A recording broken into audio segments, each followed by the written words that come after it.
soul. I live for you alone. Every breath that I... Chacun de nous soit loué, Seigneur Dieu. Alléluia. Amen.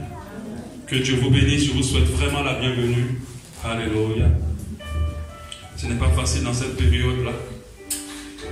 Pas du tout évident. Alléluia. Déjà pour ceux qui ne sont pas à côté, payer le transport. Parce que nous vivons dans une période pas facile financièrement. Mais je crois que Dieu est votre force, il est votre soutien. Il est notre force, il est notre soutien, il est avec nous, il nous aide au nom de Jésus. Je vois aussi qu'en dehors du coronavirus, il y a plein de petites maladies qui nous fatiguent tout le monde et qui nous font dépenser en plus du mal que beaucoup ont d'avoir un peu de sous. Mais je vais te dire une chose, Dieu prend soin de ses enfants. Il prend soin de toi et il prendra soin de toi. Ne te plains jamais, ne t'inquiète jamais. Parce que Dieu veillera à ce qu'il ne te manquera rien. Alléluia. Ne t'inquiète pas. Dieu va prendre le contrôle de tout. Il est au contrôle. Il ne faut pas trop calculer, il ne faut pas trop te soucier. Fais-lui confiance. Abandonne-toi complètement entre les mains du Seigneur. Je sais que certaines personnes n'ont pas cette habitude de s'abandonner. Je pense que le premier rapport avec notre Seigneur, c'est l'abandon. Le fait que nous nous abandonnons. C'est la meilleure manière d'avoir une bonne relation avec lui. De ne rien porter de nous-mêmes, de ne rien charger de nous-mêmes, de ne rien réfléchir de nous-mêmes, de laisser Dieu prendre tout. De apprendre dans sa présence à lui confier toutes choses. Et je crois au nom de Jésus qui te montrera quand lui, Dieu prend les choses en main, il les fait bien. Alléluia. Amen. Refugions-nous dans la prière et remettons tout au Seigneur. Alléluia. Aujourd'hui, nous verrons, on parlera concrètement et à proprement dit de ce qu'on appelle la sagesse d'en haut. Nous avons passé le temps de dire acquérir la sagesse, mais je pense que cet enseignement ne peut pas être complet si on ne précise pas laquelle des sagesses. Alléluia. Parce qu'il y a la sagesse terrestre et il y a la sagesse d'en haut. Et Jacques 3,13 nous dit, lequel d'entre vous, Jacques 3,13, d'entre vous est sage et intelligent? Jacques 3,13. Lequel d'entre vous est sage et intelligent, qu'il montre ses œuvres par une bonne conduite avec la douceur de la sagesse. La douceur de la sagesse. Verset 14. Mais si vous avez dans votre cœur un zèle amer et un esprit de dispute, ne vous glorifiez pas et ne mentez pas contre la vérité. Au verset 15. Cette sagesse n'est point celle qui vient d'en haut, mais elle est terrestre, charnelle et diabolique. Au verset 15, bien sûr. C'est cette partie-là qui m'intéresse beaucoup. Cette sagesse n'est point celle qui vient d'en haut, mais elle est terrestre, charnelle et diabolique. Au verset 16. Car là où il y a un zèle amer et un esprit de dispute, il y a du désordre et toutes sortes de mauvaises actions. Et au verset 17, la sagesse d'en haut est premièrement, la sagesse d'en haut est premièrement pure, ensuite pacifique, modérée, conciliante, pleine de miséricorde et de bons fruits, exempte de duplicité et d'hypocrisie. Alléluia. Donc au travers de ce verset, nous comprenons qu'il y a deux formes de sagesse. Et il y a la sagesse d'en haut et il y a la sagesse terrestre clairement définie. La sagesse terrestre, c'est celle-là qui est vraiment en force, c'est celle-là qu'on connaît, c'est celle-là qu'on recherche, c'est celle-là que le monde entier recherche. Par contre, la sagesse d'en haut qui est plus rarement cherchée par les gens, nous avons compris que ça s'acquiert par la crainte de Dieu, par l'humilité, par l'écoute, par la formation, la pratique, la réflexion, la tempérance, les épreuves et le Saint-Esprit. Alléluia. Alléluia. Cette sagesse-là n'est pas terrestre, elle n'est pas n'importe quelle sagesse. Parlons un peu de la sagesse terrestre. Le verset de Jacques 13 au verset 15 nous dit, cette sagesse n'est point celle qui vient d'en haut, mais elle est terrestre, charnelle, diabolique. En fait, la sagesse terrestre est une sagesse d'abord charnelle. Charnelle, c'est-à-dire basée sur la chair, inspirée par la chair, existant pour répondre aux besoins de la chair, existant pour fonder, pour faire du bien à la chair. Elle est fondée sur l'intelligence utilisée pour faire du bien au corps et à la chair, pour répondre aux besoins de la chair. Alléluia. Pour pouvoir correspondre à la chair et être inspiré par la chair.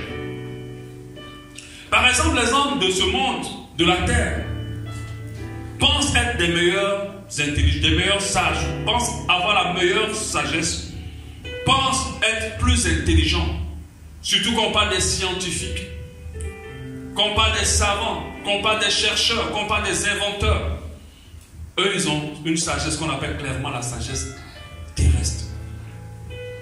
Par exemple, si on prend le cas du capitalisme, on voit que c'est une sagesse terrestre. Pourquoi? Le capitalisme, c'est quoi? C'est le fait de travailler fort, de donner la possibilité à tout le monde de devenir riche. Et d'être riche par son travail. On s'est rendu compte que le capitalisme a permis à quelqu'un d'avoir 20 maisons pendant qu'il a un seul corps. D'avoir des centaines de chaussures pendant qu'il a seulement qu'une paire de pieds. D'avoir des dizaines ou des trentaines de voitures pendant qu'il a un seul corps. D'avoir des milliards dans son compte que toute sa vie ne pourra même pas dépenser.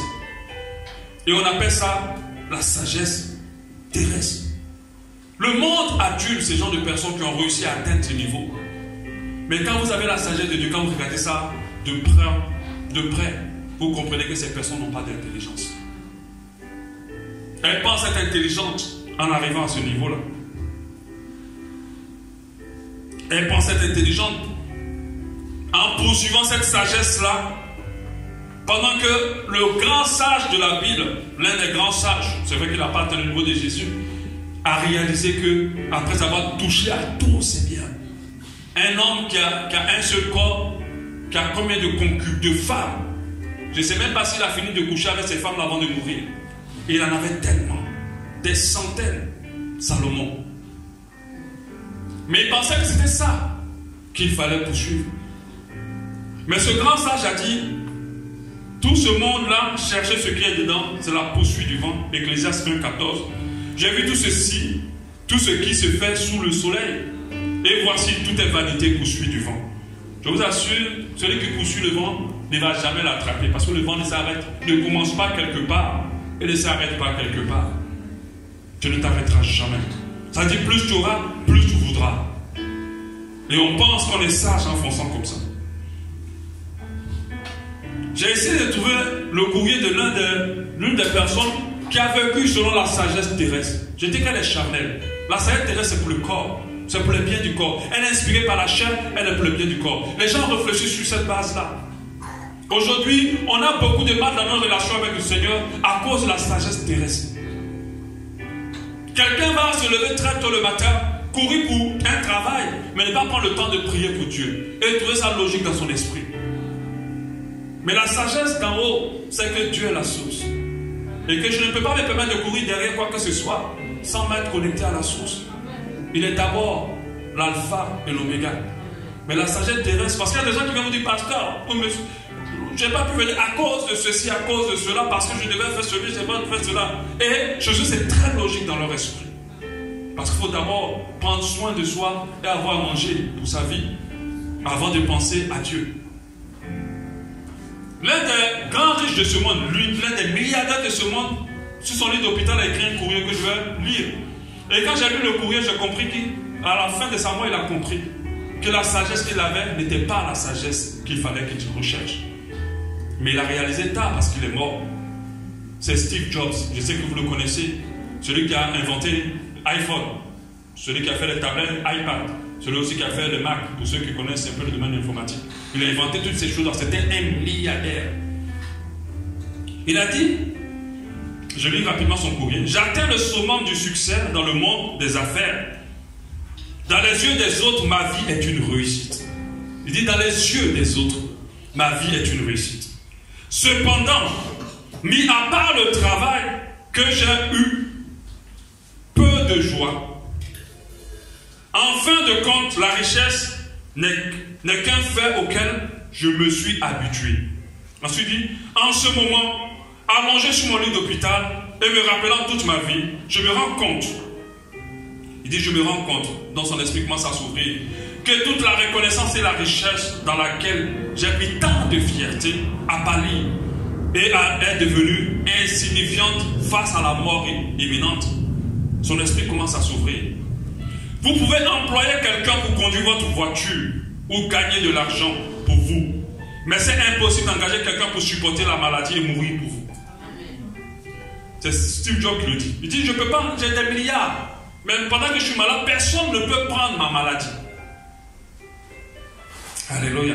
Je ne peux pas payer quelqu'un pour ça. Les choses matérielles perdues peuvent être trouvées. Mais il y a une chose qui ne peut jamais être trouvée quand elle est perdue, la vie. Mais en fait, il n'a pas encore la sagesse d'en haut. Parce que nous savons que dans la sagesse d'en haut, si nous perdons notre vie en Christ, nous la retrouvons. Alléluia. Quel que soit l'état de la vie à laquelle nous sommes actuellement, avec le temps, nous serons confrontés au jour où le rideau se ferme. Mais beaucoup vivent comme s'ils n'allaient jamais mourir, comme si la vie n'allait jamais terminer. Aimez vos familles, aimez votre conjoint, aimez vos amis, traitez-les bien, chérissez-les. Mais lui, il travaillait tellement qu'il n'avait pas le temps pour tout cela. Parce qu'il fallait leur donner les milliards, il fallait leur donner la vie, il fallait leur donner tout ce qu'ils voulaient. Il fallait le mettre, il fallait être au soleil, avoir tous les honneurs du monde. Au fur et à mesure que nous vieillissons et devenons plus sages, nous réalisons lentement que porter une montre de 300 dollars ou 30 $, les yeux donnent la même heure. Il dit que peu importe la montre que je porte, j'ai la même heure. C'est pas parce que ma montre coûte 1500 qu'elle ne va pas me donner l'heure exacte. Amen. Que nous ayons un portefeuille ou un sac à main de 300 $ ou 30 $, le montant à l'intérieur est le même. Ce n'est pas le portefeuille qui te rend riche. Les femmes, ce n'est pas ton gros sac Coco Chanel qui te rend belle ou riche. Il y a des gens qui ont des Coco Chanel et pèsent au sommet 500 dedans. Il y a une qui a nos mamans là, vous voyez leur sac là, des vieux sacs fatigués. Mais quand tu cambrioles la maman là, toi-même tu deviens riche. Fatigué, mais l'argent qui est dans le sac là, Dieu seul sait. Quand nous conduisons une voiture de 150 000 $, une voiture de 30 000 $, la route et la distance sont les mêmes. Et nous arrivons à la même destination. C'est Steve Jobs qui dit que nous buvons une bouteille de 1000 $, une bouteille de 10 $, la gueule de bois est la même. Oh, je bois un grand vin. Moi aussi, avec Moussougou, aussi, nous donnons l'esprit. Alléluia. C'est pas le fait qu'on cherche. Ou bien la vanité de la vie. Vous voyez comment l'homme est devenu. Que la maison dans laquelle nous vivons soit de 300 $, 300 ou de 3000 pieds carrés, la solitude est la même. Peu importe dans la maison que tu vas vivre, c'est pas parce que tu vivras dans une grande maison que tu vas te sentir bien. C'est ça, hier, je regardais, puisque je me suis inscrit sur TikTok, et je regardais et quelqu'un disait à un monsieur, veux-tu être riche et malheureux ou pauvre et très heureux? Il a choisi riche et malheureux. Alléluia. Vous réalisez que votre véritable bonheur intérieur ne provient pas des choses matérielles de ce monde. Que vous voyagez en première classe ou en classe économie, si l'avion tombe en panne, vous tombez avec lui. Ce n'est pas les vieilles filles qui vont survivre. Alléluia. Par conséquent, j'espère que vous vous rendez compte quand vous avez des amis, des copains, des vieux amis, des frères et des sœurs avec qui vous discutez, riez, parlez, chantez, parlez du nord, sud, est et du ciel de la terre, c'est le vrai bonheur. 5, il dit maintenant, 5 fait inconstatement la vie. Et puis il dit 1, n'éduquez pas vos enfants, après non des conseils, n'éduquez pas vos enfants à être riches, éduquez-les pour être heureux. Donc quand ils grandiront, ils connaîtront la valeur des choses et le nom et non le prix. De manger vos aliments comme médicaments, sinon vous devez manger des médicaments comme nourriture. Donc il demande de manger proprement, de ne pas manger n'importe quoi. 3. Celui qui vous aime ne vous quittera jamais pour un autre quand même s'il a 100 raisons d'abandonner, il trouvera une raison de se retenir. 4. Il y a une grande différence entre un être humain et l'être humain. Seuls quelques-uns le comprennent vraiment. 5. Vous êtes aimé quand vous êtes né. Vous serez aimé quand vous mourrez. Entre les deux, vous devez gérer. Amen. Et il a donné quelques conseils. Quand vous lisez cela, vous comprenez que Steve Jobs a compris que, en fait, tout ce qu'il recherchait était de la sagesse terrestre. C'est quelqu'un de très intelligent. Il peut te donner des conseils de vie qui vont bousculer ta vie parce qu'il a expérimenté beaucoup de choses. Mais sauf qu'il n'avait pas la sagesse d'en haut. Il était en train de la réaliser quand il était sur son lit de mort. Il est mort dans la souffrance. Il a maigri jusqu'à après, il est mort. Il est mort malheureux dans la souffrance. La sagesse terrestre est charnelle. Elle réfléchit toujours pour les besoins de la chair. Elle réfléchit toujours pour les intérêts de la chair. Elle met en priorité ce qui va me faire du bien charnellement que ce qui va me faire du bien spirituellement. Et des fois, les gens te parlent en ayant une logique qu'ils pensent être juste. Mais c'est faux devant la parole de Dieu. Mais la parole de Dieu dit aussi que cette sagesse est diabolique. La sagesse terrestre est diabolique. Car sa source n'est pas de Dieu. Elle vient du diable, celui qui trompe. Celui qui est égoïste, avide de méchanceté, rempli de méchanceté. Regardez les grandes nations aujourd'hui. Quand je réfléchis, je me dis, mais vous les regardez, vous dites, il faut tout pour que les pays arrêtent la guerre. Il faut des réunions, il faut des réflexions en se montrant ça. Ils mettent des embargos, ils mettent plusieurs choses pour que la guerre s'arrête. Mais derrière, ce sont eux qui produisent les armes. Pour dire que la sagesse qu'ils ont en fait, c'est une sagesse de manipulation. Elle est diabolique. Elle est là pour détruire. Ils vous font croire qui vous êtes. Mais en fait, c'est eux qui allument le feu. Et ils viennent en tant que pompiers pour vouloir l'éteindre. C'est pour ça que vous devez comprendre que la vraie sagesse est pour les intérêts de mon prochain. La sagesse d'en haut. Et non pas pour exploiter mon prochain. Le diable fait tout pour exploiter. Il crée des maladies. Après, ils créent des organisations pour chercher à éradiquer ces maladies-là. Mais en fait, derrière ça, ils s'enrichissent eux-mêmes. On est tous sages de donner des mesures, de dire de faire ci, de faire ça. En tout cas, ils ont réfléchi, ils ont bien pensé. Mais en fait, c'est faux. Derrière, ils veulent s'enrichir. Le diable n'aime pas le monde. Et tous ceux qui usent de sa sagesse sont là pour détruire le monde. Cette sagesse est diabolique. Ils font des confréries, ils font des loges. Ils se réunissent en se disant on est les plus intelligents. Mais en réalité, cette sagesse n'a que des conséquences négatives sur le monde. C'est pour ça que je vous conseille, faites attention aux organisations dans lesquelles vous voulez rentrer. Des fois, on les présente comme des groupes d'entrepreneurs. Faites attention. Mais des fois, ce sont des chambres de loges. Ne vous précipitez pas à rentrer dans n'importe quoi. Et ce genre de mouvement en train de rentrer un peu dans l'église. Les chrétiens entrepreneurs. Faites attention. Dieu ne nous a pas menés ici pour être des entrepreneurs. Il n'a pas dit, allez-y partout dans le monde, faites de créer des entreprises. Et de gagner des âmes. Oh, l'enfant de Dieu doit être riche, il doit être à la tête. C'est la Bible qui t'a dit ça. Mais c'est quand tu as lu le verset là, tu l'as bien lu jusqu'à la fin. Parce qu'après quand il dit que maintenant si tu ne respectes pas la parole, tu seras à la queue.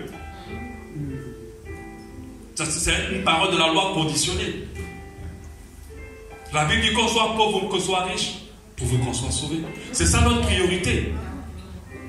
Alléluia. On se retrouve, on réfléchit aux choses, on réfléchit comment on va pouvoir marquer notre temps dans le monde. Ce monde dans lequel on est n'appartient pas à Dieu. Ce n'est pas Dieu qui règne dans ce monde-là. C'est le diable. C'est son règne. Et il est écouté, il sera bientôt écouté. C'est le diable qui règne. Vous allez beau faire, jamais un enfant de Dieu sera à la tête de cette nation. C'est pas possible. Alléluia. Parce que pour atteindre ce sommet-là, il faut oublier le ciel. Tu ne peux pas atteindre le sommet dans ce monde en t'accrochant au ciel. C'est pas possible. Parce que pour atteindre ce niveau-là, il faut oublier le ciel. On vous dit beaucoup de gens, quand tu vois quelqu'un qui a réussi, approche-toi pour chercher son secret. Est-ce que tu connais tous les secrets qui amènent à la réussite? Ça, c'est la sagesse terrestre, diabolique. Beaucoup ont été prêts à beaucoup de choses pour atteindre ce niveau-là. Faites attention. Les occultistes, les démoniaques, les sorciers, les francs-maçons, et tous ceux qui sont dans les loges nous traitent de faibles. Trouvent que les chrétiens sont bêtes, qu'ils ne sont pas intelligents, qu'ils sont ignorants. Des fois, tu vois, un monsieur va dire, mais toi, tu ne connais rien, quoi. Je vais t'apprendre les vraies choses, tu ne sais pas. Il n'y a pas quelque chose de vrai que je vais apprendre si ce n'est la parole de Dieu. Je m'en fous de tout le reste. Ils pensent être sages, mais demain, Dieu les confondra. Et beaucoup, quand ils sont confondus, viens prier pour moi. Non, non, non, tu n'as pas dit que tu es plus intelligent. Il faut prier pour ma fille parce que... Non, non, non, tu n'as pas dit que tu as une intelligence. Si Dieu m'a dit quoi? Il dit que même que je suis riche, je ne peux pas payer quelqu'un pour prendre ma maladie, ni payer quelqu'un pour mourir à ma place. Là, c'est là où tu permets de réaliser que tu n'es rien. Et ça te permet d'être humble. Ils nous prennent pour des ignorants. Ils pensent être sages. Mais la parole de Dieu dit, pendant qu'ils pensent être sages, il y a des choses qu'ils ne pourront jamais percuter, qu'ils ne pourront jamais comprendre. Le plus grand handicap de la sagesse terrestre, c'est qu'elle ne peut pas permettre à l'homme d'avoir accès au mystère du royaume de Dieu. Les mystères du royaume de Dieu sont accessibles seulement à ceux qui sont remplis de la sagesse d'en haut. Elle va pousser les grands scientifiques à dire que le monde dans lequel nous sommes a été créé par un Big Bang. Mais comment quelqu'un de réfléchir pour imaginer que toi et moi, on a été créés par hasard? Comment quelqu'un d'intelligent peut imaginer que la terre, comment bien constituée là, ça a été fait par hasard?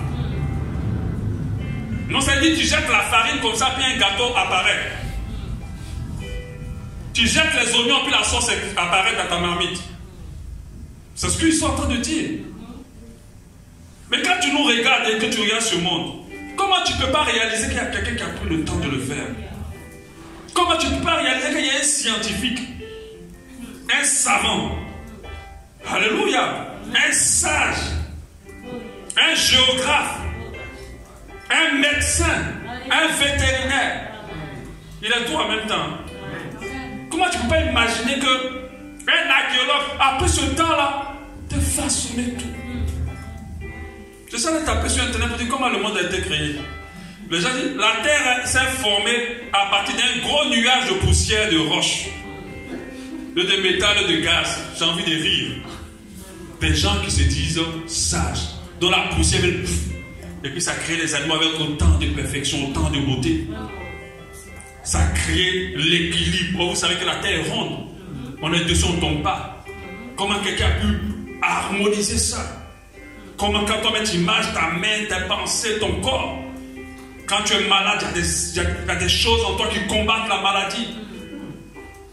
Mais qui a fait ça? Donc la poussière. Bon, au moins il y a une chose qui est un peu vraie. Au moins l'homme est sorti de la poussière. Donc quand même, on peut dire au moins cette partie était vraie. Un nuage de poussière. Et c'est ce qu'on a fait à l'école. Il dit, tout s'est fait petit à petit. La poussière qui était dans le nuage, la poussière qui était dans le nuage, les poussières plutôt qui étaient dans le nuage se sont agglomérées pour former des grains de sable, puis de gros rochers. Et attirés par la force de la gravité, ces rochers se sont assemblés lors de violentes collisions qui ont fait fondre la roche, boum, c'est ce qu'ils mettent, hein. Boum, un peu comme une boule de neige qui amasse tout sur son passage. Quelques-uns de ces roches, attendez, on va finir. Quelques-uns de ces roches ont fini par atteindre la taille d'une planète. Au début, la Terre était donc une boule de fusion, pas très accueillante. Le fer, qui est plus lourd, s'est concentré au centre pour former le noyau. Et la roche fondue s'est formée autour, tout autour. C'est ce qu'on appelle le manteau. Puis une croûte s'est formée à la surface. Il a fallu encore longtemps que la vie puisse se développer. Et voilà ce que des gens qui se disent très intelligents pensent. Après, il dit que quand la vie s'est développée, les singes ont apparu. Et les singes ont commencé maintenant à se parler, à parler. Ils parlaient d'abord en langue, après ils ont évolué jusqu'à commencer à parler. Après les poils ont commencé à disparaître.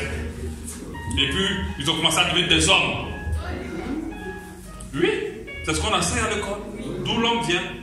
Il était singe et il a évolué. Si tes parents sont sortis des singes, ça c'est ton problème. Mais moi, mes ancêtres n'étaient pas des singes. Il ne faut pas m'insulter. Amen. Si vos parents étaient des singes, nous, mes parents n'étaient pas des singes. C'est pour ça que un fils demandait à sa maman, ah, papa m'a dit que les hommes viennent des singes. Elle dit que lui, c'est sa famille qui vient des singes. Moi, ma famille vient d'Adam et Ève. Ma famille ne vient pas des singes. Mais regardez la logique. Quand vous lisez le Genèse, mais c'est tellement bien calibré. Parfait. Avec précision. Et ça, il se dit sage. Alléluia. La sagesse d'abord, la Bible dit, elle est premièrement pure, ensuite pacifique, modérée, conciliant, plein de miséricorde et de bons fruits, exempt de duplicité et d'hypocrisie. Premièrement pure. Pure, ça veut dire qu'elle ne cherche pas, elle n'est pas utilisée pour le mal. Elle n'est pas utilisée pour la négativité. Elle n'est pas utilisée pour l'égoïsme. Elle n'est pas utilisée pour la manipulation. Alléluia. Elle est pure, elle a des bonnes intentions.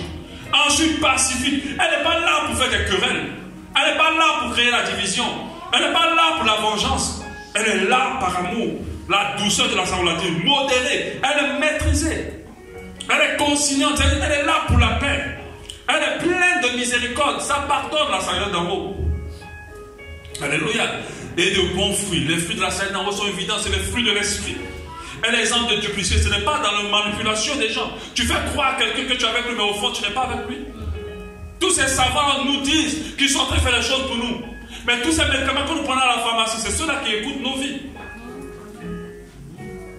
Mais ces personnes sont devenues milliardaires avec ces médicaments. Alléluia. Aujourd'hui, ça écoute nos vies. On pense qu'on est devenu plus intelligent. Mais en fait, les hommes meurent plus qu'avant. Les morts sont plus intenses qu'avant. Aujourd'hui, la société dans laquelle il faut investir, c'est les sociétés de pompes funèbres. Là, tu ne peux jamais chômer.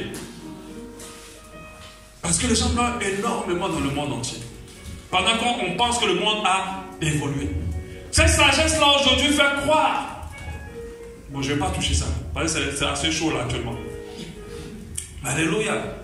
Elle fait croire que l'amour, c'est l'amour. Deux hommes peuvent s'aimer, ça va. C'est normal. C'est l'amour. C'est l'amour.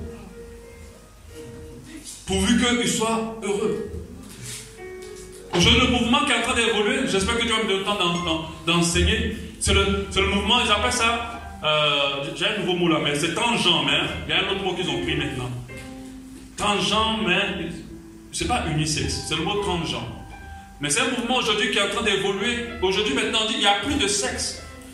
Pour ceux qui s'inscrivent sur Internet, on ne dit plus homme-femme. On met homme, femme, autre. Donc ça veut dire qu'il y a des gens aujourd'hui qui se disent je ne suis pas homme, je ne suis pas femme, je suis autre. Et ils trouvent ça sage. On a interdit aux Africains d'avoir beaucoup de femmes, de faire la polygamie. Mais là-bas on accepte que deux hommes se marient. Bon, entre les deux là, lequel est plus mauvais? Bon, je sais que les femmes ont dit non, nous on préfère que deux hommes se marient, nous là, on ne peut pas partager notre mari. Mais quand vous regardez, lequel, quand on lit la Bible, a au moins une origine que Dieu a validée. C'est la polygamie. Dans la polygamie, on a les grands comme Abraham et tout ça, qui étaient dedans. Mais jamais Dieu n'a été le Dieu d'une personne qui était avec un autre homme. Et pour eux, c'est sage. Quand un occidental voit un homme qui a 4, 3 femmes, il est choqué. Il est là, il est choqué. Mais quand tu vois deux hommes s'embrasser dans la rue, c'est l'amour. Et pour eux, ils sont intelligents. On dit que ceux qui sont encore dans les choses d'avant sont dépassés, sont vieux, sont bêtes, sont sauvages. Mais c'est faux. Alléluia. Cette sagesse-là, elle est particulière. Elle nous amène à connaître les mystères de Dieu. Elle nous appelle, amen, à faire les choses pour les intérêts du royaume. À prioriser le ciel. Si Job avait eu accès à cette sagesse, il ne serait jamais devenu l'un des grands forcements. Jamais. Parce que dans ce monde-là, il faut vraiment s'investir totalement. Il aura pris un peu de temps, un peu plus de temps pour sa femme, pour ses enfants, pour ses amis. Mais pour atteindre ce niveau-là, tu ne peux pas accorder du temps à ces personnes-là. Tu ne peux pas. Parce que tous les jours, c'est des gens qui font des 24 heures de travail. Après qu'ils sont dans la drogue, qu'ils sont dans l'alcool, ils sont obligés de booster leur corps pour atteindre des objectifs. Mais la sagesse d'en haut nous permet d'être heureux avec le peu qu'on a. Vous voyez des femmes simples, des familles simples, ils n'ont pas des milliards, ils n'ont pas beaucoup d'argent. Des gens simples, qui n'ont pas des milliards, qui n'ont pas beaucoup, ils sont heureux. Même ceux qui ont beaucoup, les envient, les jalousent. Parce qu'ils ont compris que la priorité de ce monde, ce n'est pas de courir vers les choses que tout le monde recherche. Parce que ce qui a plus de valeur, c'est ce qu'on ne peut pas acheter. Alléluia. Tu ne peux pas acheter tes enfants pour que tes enfants t'aiment. Si tu ne leur as pas accordé du temps, ils ne t'aimeront pas. Si tu n'as pas pris du temps avec eux, ils auront du mal avec toi. Ce qui a de la valeur, c'est ce qui n'a pas de prix. Alléluia. Et la sagesse d'en haut va nous amener vers ce qui n'a pas de prix. On va lire un dernier passage, je pense qu'on va certainement terminer avec ça. 1 Corinthiens 2:1. Pour moi, frère, lorsque je suis allé 1 Corinthiens 2:1, le seul sur vous, ce n'est pas avec la supériorité du langage et de sagesse que je suis allé vous annoncer le témoignage de Dieu. Car je n'ai pas eu la pensée de savoir parmi vous autre chose que Jésus-Christ crucifié. Quand vous allez lire, il y a un passage peut-être que je vais vous donner. Quand on lit, on voit que la sagesse d'en haut, elle a pour centre Jésus-Christ. C'est-à-dire que si tu n'es pas rentré par Christ, tu ne peux pas avoir accès à la sagesse d'en haut. L'apôtre Paul dit, je n'ai pas cherché à savoir autre chose. C'est que Jésus-Christ crucifié. C'est ça qui m'a intéressé. Il se croyait sage quand il tuait les chrétiens. Il se croyait sage quand il les poursuivait pour finir leur vie, pour les empêcher d'adorer Dieu. Il croyait que ces personnes étaient telles. Mais en fait, il a compris que lui, il n'avait pas eu accès à quelque chose d'important. Moi-même, j'étais auprès de vous dans un état de faiblesse, de crainte et de grand tremblement. Et ma parole et ma prédication ne reposaient pas sur les discours persuasifs de la sagesse, mais sur une démonstration d'esprit et de puissance, afin que votre foi fût fondée non sur la sagesse des hommes, mais sur la puissance de Dieu. Cependant, c'est une sagesse que nous prêchons parmi les parfaits, sagesse qui n'est pas de ce siècle, ni les chefs de ce siècle qui vont être anéantis. Nous prêchons la sagesse de Dieu, mystérieuse et cachée, que Dieu, avant le siècle, avait destinée pour notre gloire. Au verset 8, il dit, sagesse qu'aucun des chefs de ce siècle n'a connue, car s'il l'eussent connu, il n'aurait pas crucifié Jésus, le Seigneur de gloire. Mais, comme il est écrit, ce sont les choses que l'œil n'a point vues, et que l'oreille n'a point entendues, et qui ne sont point montées au cœur de l'homme, des choses que Dieu a préparées pour ceux qui l'aiment. Dieu nous l'a révélé par l'Esprit. Bien sûr, c'est l'Esprit qui nous révèle la sagesse d'en haut. Cet Esprit sonde tout, même les profondeurs de Dieu. Alléluia. La sagesse d'en haut, c'est Jésus. La sagesse d'en haut est basée sur Christ. La sagesse d'en haut n'est pas la réflexion des gens du monde. Nous sommes dans une période où la réflexion de l'homme, où l'intelligence de l'homme est beaucoup plus basée sur la terre que basée sur le ciel. Même rien que le fait que nous soyons éphémères et que nous réalisons que nous le sommes, devait nous pousser à avoir une vie différente. Rien que le fait que nous pensons, nous réalisons que nous sommes fragiles. Parce que l'homme est vulnérable. Tu peux être tout aujourd'hui et puis demain ne plus être quelque chose, même avec tes millions. C'est Dieu qui soutient toute vie. Rien qu'en réaliser cela, notre intelligence va changer. On ne va pas mépriser quelqu'un. On ne va point minimiser quiconque. Alléluia. Rien qu'en réalisant aussi que nous sommes capables de rien. J'ai vu sur Internet un homme de Dieu qui a mis soit une source de bénédiction pour les autres. Je l'ai dit, il se trompe. personne ne peut être une source de bénédiction. Nous ne sommes que des cadeaux de bénédiction. La source, c'est Dieu. La source, c'est Dieu. Peu importe toute ta grande intelligence, tout ton argent, sache que tu es juste un canal. Ce que tu as reçu, ce n'est pas toi qui l'as acquis. C'est Dieu qui te l'a donné.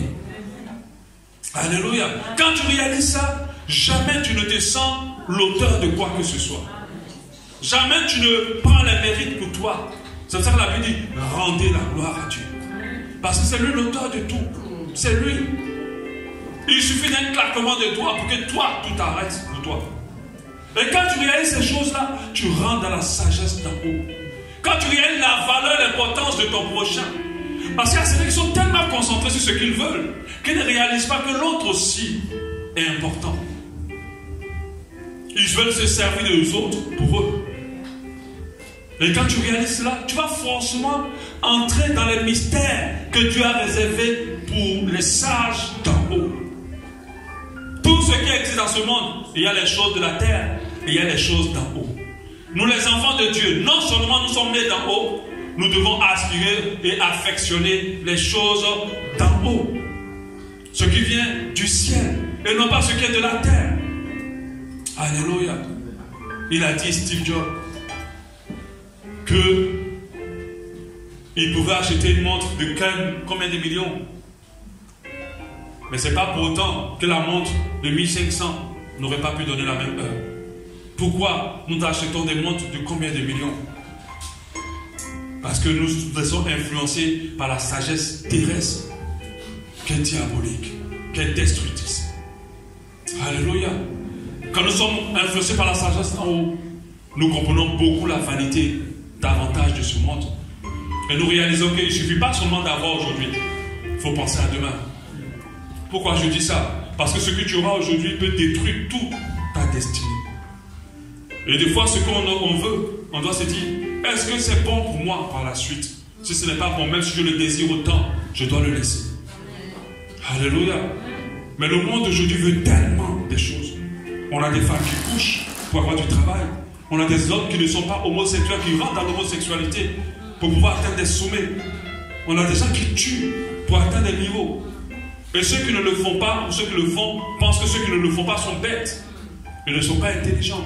On a des copines qui font voir le marabout pour garder des maris et les marier.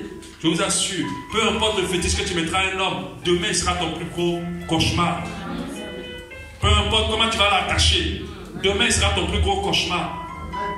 Personne n'a le pouvoir de dominer quelqu'un. L'esclave ne reste pas toujours esclave. Alléluia. Mais elle pense qu'elles sont sales. Toi, il faut rester là. Depuis là, je te dis, il faut me juger seulement sur mon marabout. Non.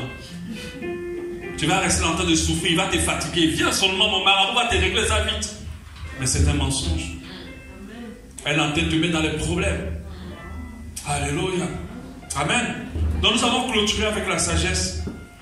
En Pâques, dimanche prochain, nous avons le dimanche de Pâques. On va se réjouir dans la présence de Dieu. Et après l'autre dimanche, on va commencer une autre série d'enseignements. Et j'espère que nous avons été édifiés. Alléluia. Je nous conseille, on va mettre la playlist des enseignements sur la sagesse sur YouTube. Je vous conseille de les réécouter. On a compris qu'une année ne peut changer sans que nous devenons davantage sages. Il faut qu'on soit rempli de sagesse. Il faut que ce message transmette de la sagesse dans ta vie. Et que tu sois plus sage pour que ton année soit très différente. Et qu'à partir de 2021, cette année, ta vie prenne un autre tournant. Ta relation avec Dieu prenne une autre profondeur. Alléluia. Et que tu puisses jouir de beaucoup de choses. Dieu a établi des principes dans ce monde. Dieu a établi des règles dans ce monde. Et ces règles-là sont accessibles, ces mystères, je préfère dire, sont accessibles seulement à ceux qui rentrent dans la sagesse d'en haut. Alléluia. Amen. Nous allons prier par rapport à ce message. Demandons au Seigneur, permets-moi d'avoir accès à la sagesse d'en haut.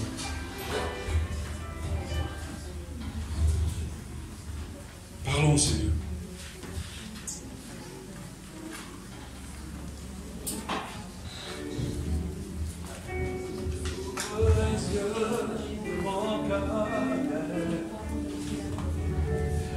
Ouvre les yeux de mon cœur, je désire te voir.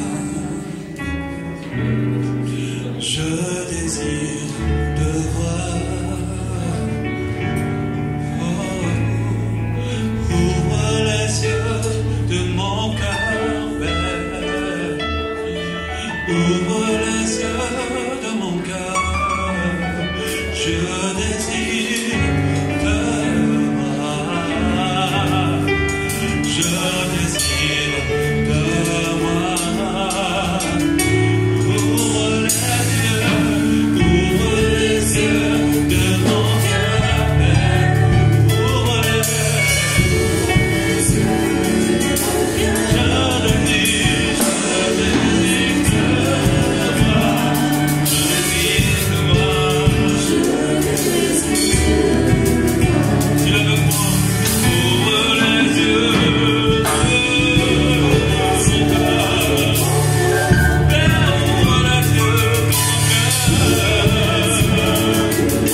pour la gloire de ton Dieu, pour la gloire de ton Dieu, pour la gloire de ton Dieu, pour la gloire de ton Dieu. Toutes les choses qu'on a signées à toi, on dit nous elle est toujours comme ça, celle-là elle est toujours comme ça. À partir de maintenant, les gens seront étonnés de ta transformation, les gens seront étonnés de ta transformation, parce que Jésus te transforme ce matin, Jésus te transforme ce matin par le Saint-Esprit. Il te donne plus de sagesse, il te donne plus d'intelligence, il te donne plus de sagesse, il ouvre les yeux, il te permet de voir les choses de Dieu. Alléluia. Que la sagesse de notre Seigneur Jésus soit notre partage. Que la sagesse de Salomon soit ton partage au nom de Jésus. Que la sagesse de Joseph soit ton partage au nom de Jésus. Que la sagesse de Joseph soit ton partage. Et que la sagesse de David soit ton partage ce matin. Et que tu sois sage à partir de maintenant. Alléluia. Qu'il remplisse ton cœur de patience. Qu'il remplisse ton cœur d'amour. Qu'il remplisse ton cœur au nom de Jésus. Alléluia.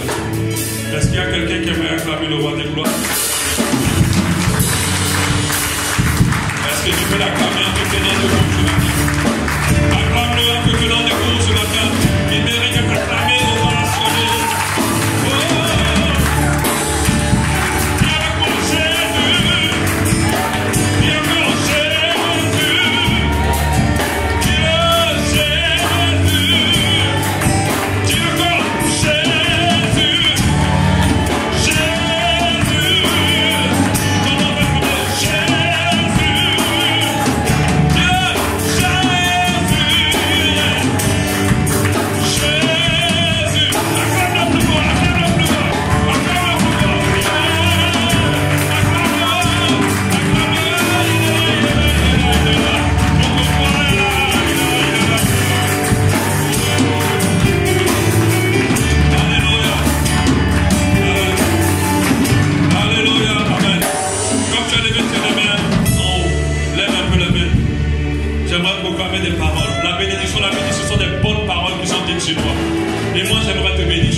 Regarde tes enfants présents devant toi, y compris moi aussi, Père. Nous sommes devant toi parce que nous savons que nous ne pouvons pas. Nous n'y arrivons pas.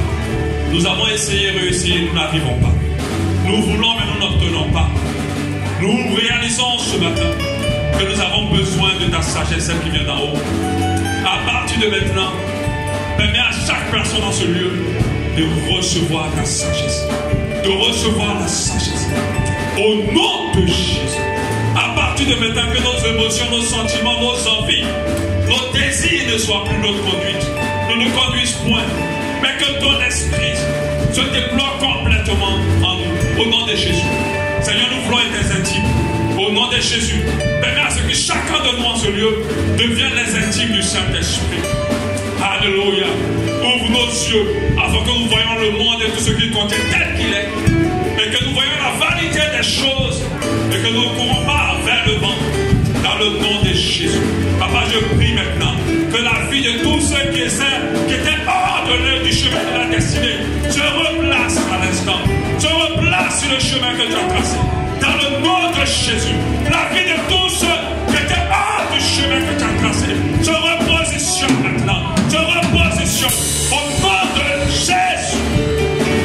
Et que toutes les erreurs qui ont été faites dans le passé, que les conséquences s'arrêtent maintenant sur les différentes vies. Que la conséquence s'arrête sur les différentes vies. Je proclame maintenant un soleil nouveau qui se lève. Un soleil nouveau qui se lève sur ta vie. Un soleil nouveau qui se lève sur ta vie. Un soleil nouveau qui se lève sur ta vie. Un soleil nouveau qui se lève sur ta vie. Un soleil. Ta vie sera différente. Il y a quelque chose de nouveau. Au nom de Jésus. Merci Seigneur car tu le fais dans ta grâce. Tu bénis tes enfants. Que tout leur entourage réalise que tu as fait quelque chose dans leur vie. Que tout le monde autour d'eux voit le miracle que tu as transformé ce jour dans leur vie. Au nom de Jésus. Que le feu qui anime en toi ce soir, ce matin, que ce feu qui brûle actuellement dans ton cœur t'embrasse totalement. T'embrasse complètement. T'embrasse complètement. Au nom de Jésus-Christ.